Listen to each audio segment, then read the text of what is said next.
বিশ্ব পক্ষ থেকে বলছি, তোমরা যারা নেতাজি মুক্ত বিশ্ববিদ্যালয়ে পড়ছ ইউজি অর্থাৎ বিভিন্ন বিষয় অনার্স, তাদের 21শে অর্থাৎ আজকে দুপুর 2টোর মধ্যে অ্যাসাইনমেন্টে জমা দেওয়ার শেষ সময়সীমা।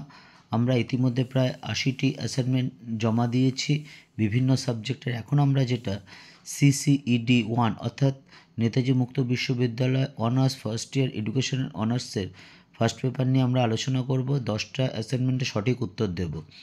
আমরা আর বেশি কথা বলছি না। আমাদের উদ্দেশ্য আমরা বলেছি তোমাদের সুবিধা করা। আমরা আমাদের ইউটিউব চ্যানেলের মাধ্যমে তোমাদের সব কিছু দেব। আমরা বেশ কিছু সাজেশান দিয়ে দিয়েছি, বেশ কিছু নোট দিয়ে দিয়েছি, বুঝিয়ে দিয়েছি।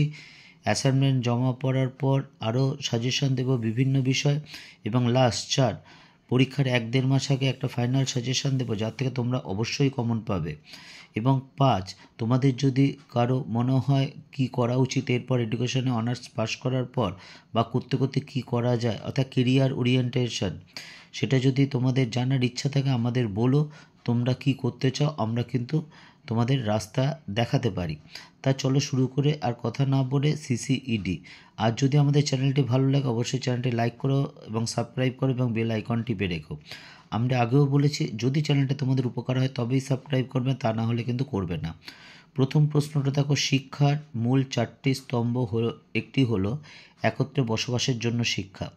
2 নম্বর, ESD এর সম্পূর্ণ শব্দটির অর্থ হলো স্থায়ী বিকাশ শিক্ষা। 3 নম্বর, শিক্ষার অধিকার আইনের অন্তর্ভুক্ত হলো অবৈতনিক ও বাধ্যতামূলক। 4 নম্বর প্রশ্ন দেখো, শিক্ষা তত্ত্বে শিক্ষা সংক্রান্ত বিষয় নিয়ে পুনর্বিবেচনা এবং গবেষণা করা হয়, যার মূল উদ্দেশ্য হলো A এবং B। অর্থাৎ 4টে অপশনের মধ্যে একটি অপশন আছে দেখবে A ও B, ওটাই উত্তর হবে। 5 নম্বর, শিক্ষা দর্শন যে বিষয় নিয়ে সিদ্ধান্ত নিতে সাহায্য করে তা হলো শিক্ষার লক্ষ্য। 5 নম্বর, এডুকেয়ার শব্দের অর্থ হলো, উত্তর হচ্ছে লালন পালন করা। 7 নম্বর, কোনটি শিক্ষার উপাদান নয়, কম্পিউটার। 8 নম্বর, কোনটি শিক্ষার প্রথা নিরপেক্ষ সংজ্ঞা, উন্মুক্ত শিক্ষা। 9, কোনটি শিশুকেন্দ্রিক শিক্ষা হিসেবে গণ্য হয় না, বহিষ্কার।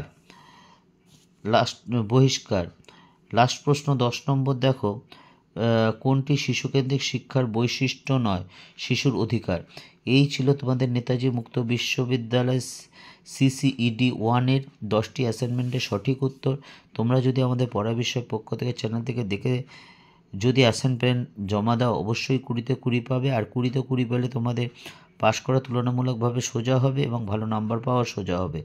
পড়ার বিষয় পক্ষ থেকে এতটুকুই। আবার বলছি, যদি কোনো উপকার হয়, ভালো হয়, সুবিধা লাগা হয় শিক্ষার ক্ষেত্রে, তাহলে আমার চ্যানেলটি সাবস্ক্রাইব করবে। আর আমরা কিন্তু সব কিছু আমাদের চ্যানেলে দেবো, কোনো কিছুর মাধ্যমে কিন্তু নয়। অগ্রিম শুভেচ্ছা রইল শুধু ভালো অ্যাসাইনমেন্ট, ভালো রেজাল্ট নয়, সুন্দর জীবনের জন্য।